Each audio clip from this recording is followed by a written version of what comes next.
नमस्कार दोस्तों, आइए ले चलते हैं आपको एक नए सफ़र पर। इस बार का जो हमारा सफ़र है वो है माता विंध्यवासिनी मंदिर, जो कि है हरिद्वार में।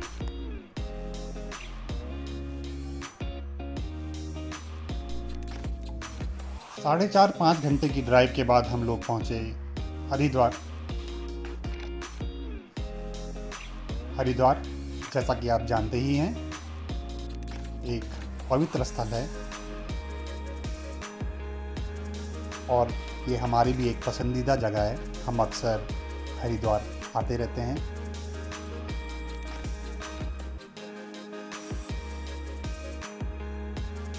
हरिद्वार माँ गंगा के किनारे बसा एक बहुत ही पुराना पौराणिक शहर है, जहाँ लोग अपनी आस्था के अनुरूप माँ गंगा के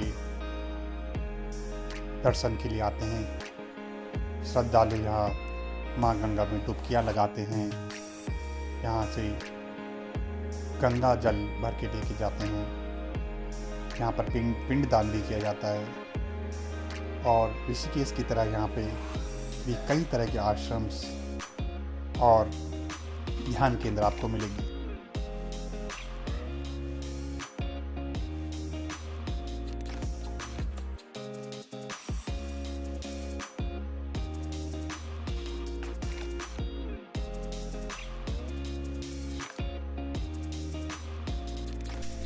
हरिद्वार में आपको पूरे टाइम श्रद्धालुओं की भीड़ दिखेगी और कुछ खास अवसरों पर तो यहाँ पर बहुत भीड़ होती है।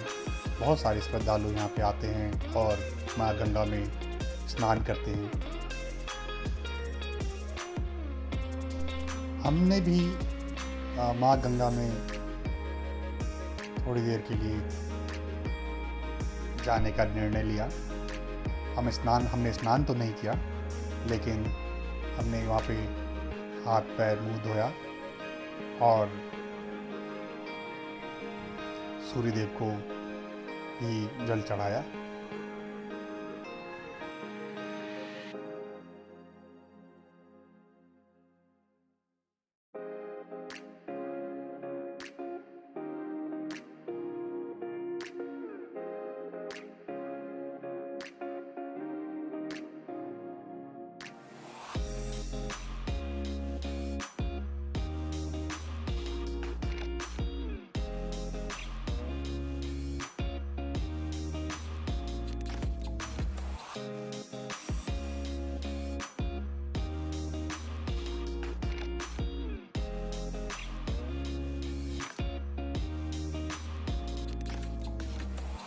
हमारी जो यह यात्रा थी, हमने 3 दिन और 2 रातों की प्लान की थी, जिसमें कि हमारा पहला दिन था हरिद्वार में और हर की पौड़ी के पास ही। और इसके बाद हमने यहीं पर एक होटल लिया और रात को हम लोग यहीं पर रुके, बल्कि दोनों दिन हम लोग यहीं पर थे।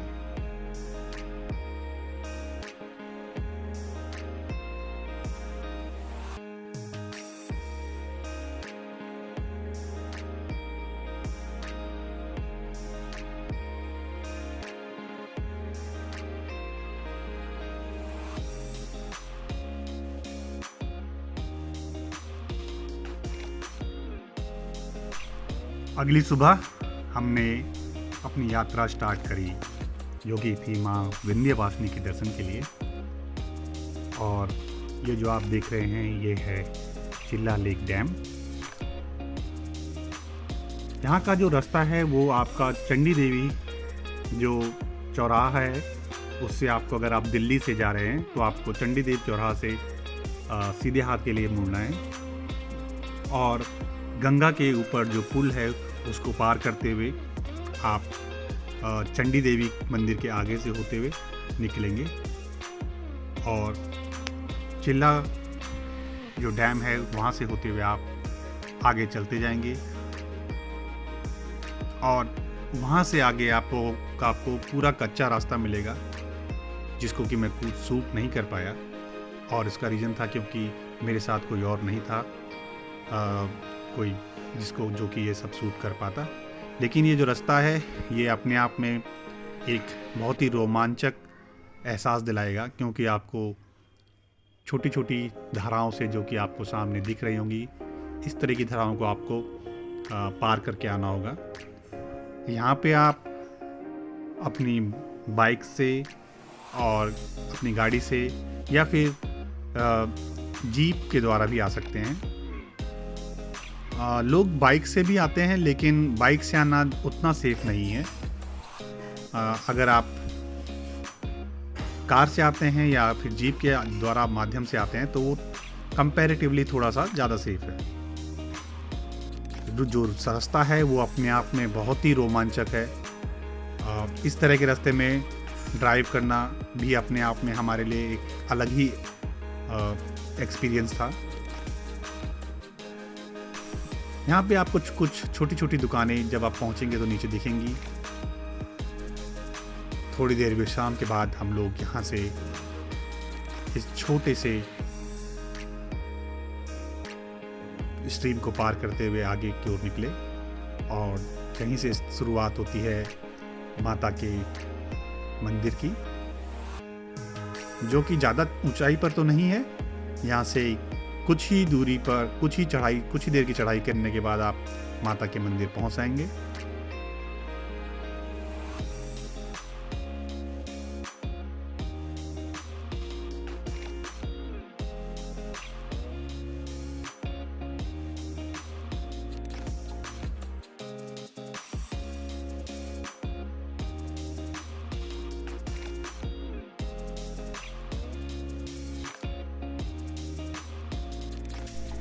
माता विंध्यवासिनी का जो मंदिर है वो एक सिद्ध पीठ है। यहाँ पे लोग अपनी मन्नत मांगने आते हैं और माना जाता है कि उनकी मन्नत पूरी भी होती है यहाँ पे। ये बिल्कुल राजा जी नेशनल पार्क के बिल्कुल कोर जोन के अंदर है, और अभी इस मंदिर के बारे में बहुत ज़्यादा लोगों को पता नहीं है, तो अभी बहुत ही कम लोग यहाँ पे दर्शन के लिए आ पाते हैं। और दूसरा एक मुख्य कारण यह भी है कि यहाँ का जो मार्ग है वो भी बना हुआ नहीं है। आपको जैसा कि मैंने बताया, जो रिवर, जो सूखी हुई रिवर है, उसके पूरे एरिया में पत्थरों के बीच से और धाराओं के बीच से होते हुए आपको आना पड़ेगा। तो हो सकता है इस वजह से भी अभी यहाँ पे उतने पर्यटक और श्रद्धालु नहीं पहुँचते हैं, और बहुत सारे लोगों को अभी इसकी जानकारी भी नहीं है। तो अपने इस वीडियो और इस चैनल के माध्यम से मेरा यह उद्देश्य भी है कि हम लोग इसको ज़्यादा से ज़्यादा लोगों तक पहुँचाएं और यहाँ की खूबसूरती को भी दिखाएं।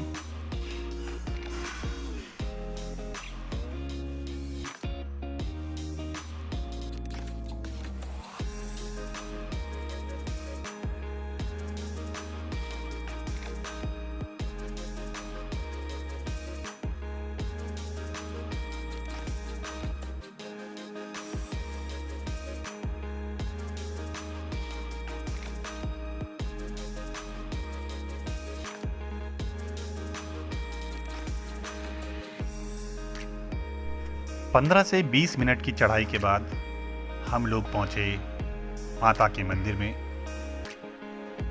जो कि बहुत सुंदर है।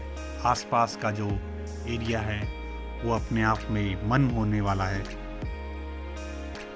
यहाँ पे आपको बहुत अच्छी हवा चलती हुई मिलेगी,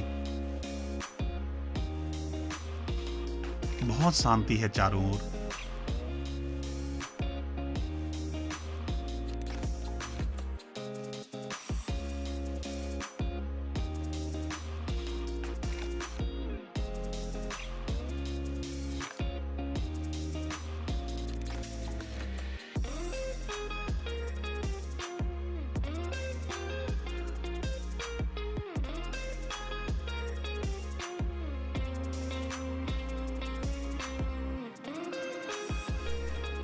पुजारी जी से हमने माता के मंदिर की पौराणिक कथाओं को भी समझा और वो कुछ इस प्रकार थी कि जब कंस को यह ज्ञात हुआ कि उसकी खुद की बहन देवकी और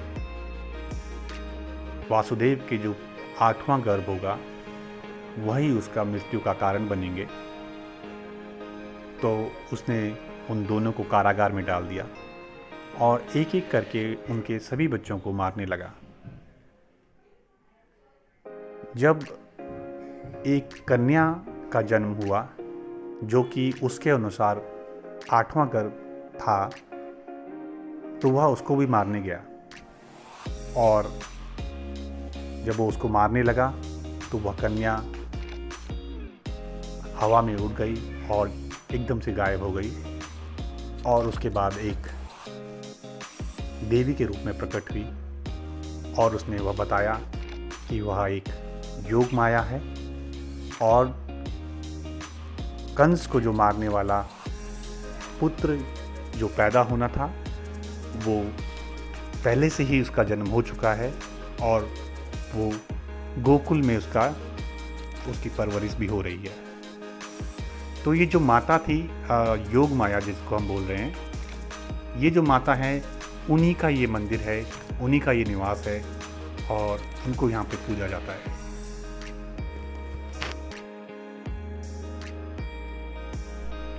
ये जो रास्ता आप देख रहे हैं यह वही रास्ता है जहाँ से हम होके आए हैं, जो कि राजाजी नेशनल पार्क के अंदर है। और आपको भी अगर आप लोग आते हैं तो इसी तरह के रास्ते से होके आना पड़ेगा।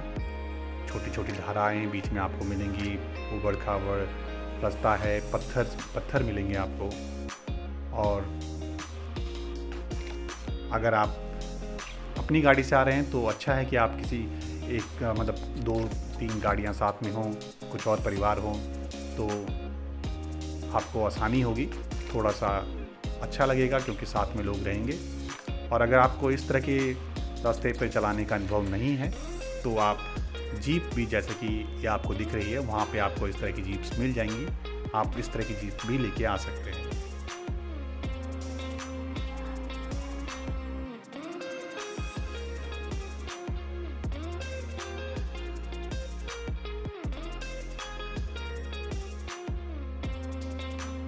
माता के दर्शन के बाद हम लोग नीचे उतर के और नीचे जो कि जैसा कि आपने देखा ही होगा, छोटी छोटी वहाँ पे धाराएँ हैं और वहाँ पे लोगों ने मैगी पॉइंट भी बनाए हुए हैं। आप यहाँ पर आकर इन धाराओं में का आनंद उठा सकते हैं, मैगी का आनंद उठा सकते हैं और आप एक पिकनिक की तरह यहाँ पे एंजॉय भी कर सकते हैं, जो कि आपको बहुत अच्छा लगेगा।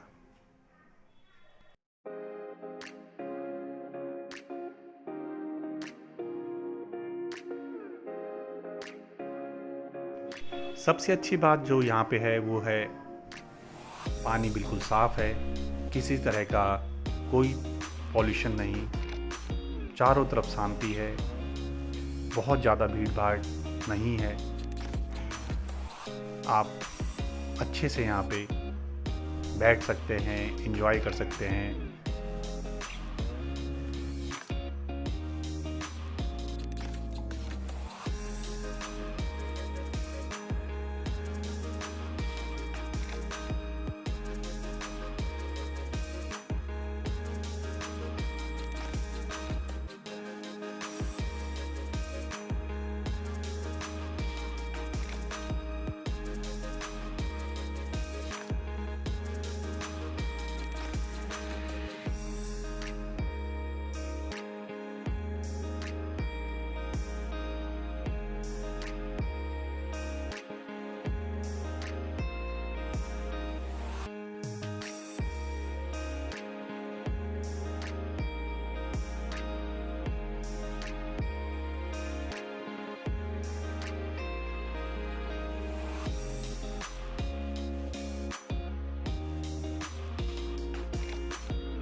नेचर को एंजॉय करने के बाद हमने यहाँ पे मैगी का भी आनंद लिया और उसके बाद हम लोग यहाँ से निकल गए अपनी अगली डेस्टिनेशन की ओर, जो कि था त्रिवेणी घाट। त्रिवेणी घाट जो कि ऋषिकेश में है। यहाँ पर हर की पौड़ी की तरह ही जो है स्पेशल आरती का आयोजन किया जाता है, जहाँ पे कि दूर दूर से श्रद्धालु आते हैं और माँ गंगा की आरती में भाग लेते हैं। यह आरती शाम के समय जब सूरज ढल रहा होता है उस समय इसको शुरू किया जाता है। सर्दियों में और गर्मियों में इनका समय अलग अलग होता है, जो कि इस बात पर निर्भर करता है कि कब हो रहा है।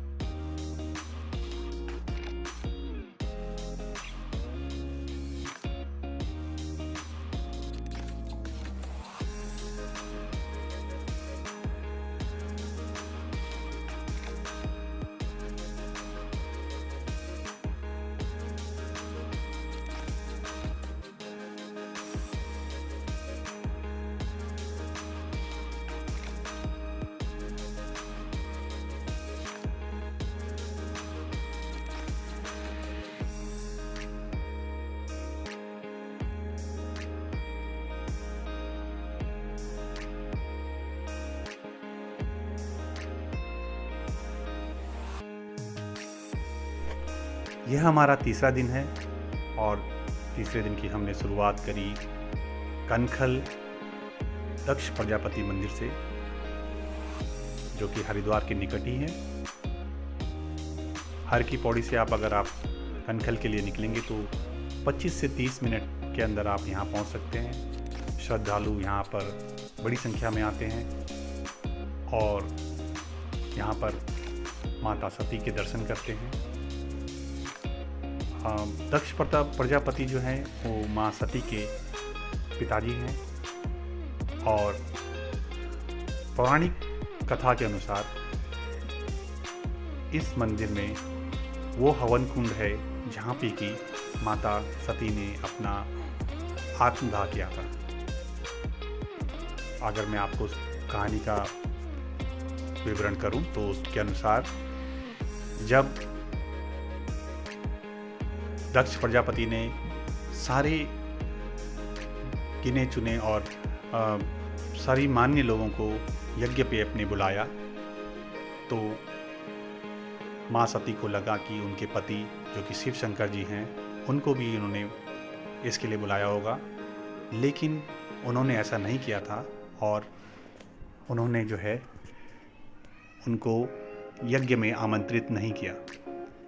माँ सती ने जब उनसे चलने का आग्रह किया तो शिव जी ने मना कर दिया। उन्होंने कहा कि नहीं, हमें तो किसी इस तरह का आमंत्रण नहीं है।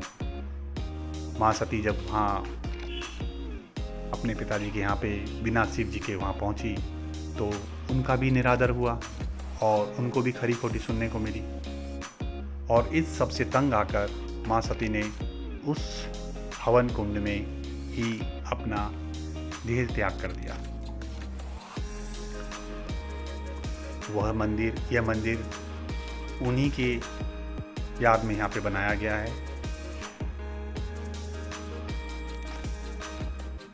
आपको ये मेन मंदिर जो दिख रहा है इसी के अंदर वो हवन कुंड भी है, क्योंकि हवन कुंड इस मेन मंदिर के अंदर हम लोग फोटोग्राफी नहीं कर सकते हैं, तो हम आपको इससे आगे का मंदिर का अंदर का तो नहीं दिखा पाएंगे, लेकिन मेन मंदिर के जो अंदर के जाने की वो है वो यहीं से आप अंदर जाते हैं।